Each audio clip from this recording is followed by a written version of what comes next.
Welcome back to Lobo Study and Explore. Today we are covering a major immigration policy announcement coming directly from the U.S. Citizenship and Immigration Services, also known as USCIS, and this could affect thousands of people currently inside the United States on temporary visas. According to a new policy memo released on May 22nd of 2026 this year, USCIS says adjustment of status, the process where many people used to get green card while already in the United States, will now only be granted in what they call extraordinary circumstances. Damn! So now, one may say, what does this mean? Traditionally, many people in the US on temporary visas, including students, temporary workers, and even some tourists, have been able to apply for permanent residency without leaving the country through a process called adjustment of status. But under this new policy direction, USCIS says the normal process should instead happen through consular processing. What does this mean? This means that applicants will need to return to their home country and apply through a US embassy or a consulate abroad. This is the worst.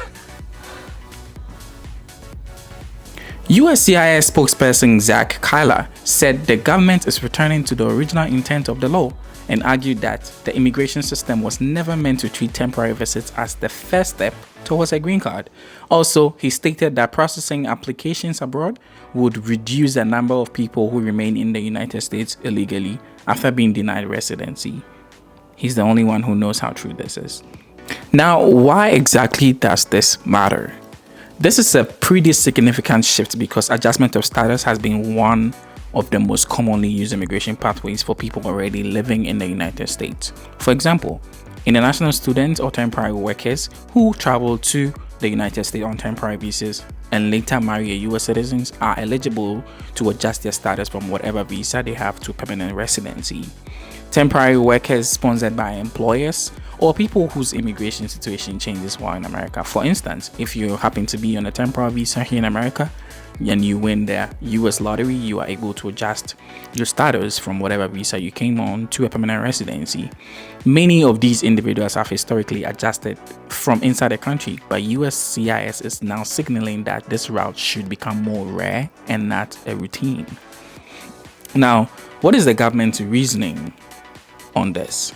According to the memo, USCIS believes this change will make the system more efficient, reduce strain on USCIS resources, and allow the agency to focus more on cases involving crime victims, trafficking victims, naturalization applications, and other priorities. The agency also argues that the law has effectively been ignored for years, and that this policy restores how Congress originally intended for the immigration system to work. Now, here's where things could get controversial.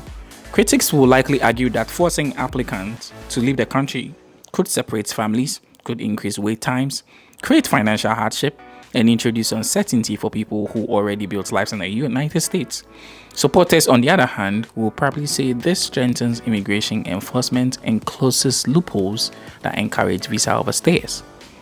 Now, it is very important for us to clarify this.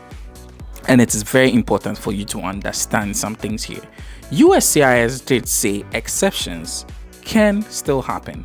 The memo states officers will review cases individually and can approve adjustment of statuses in extraordinary circumstances. But the key phrase here is extraordinary circumstances, meaning approvals in the United States could become far less common moving forward.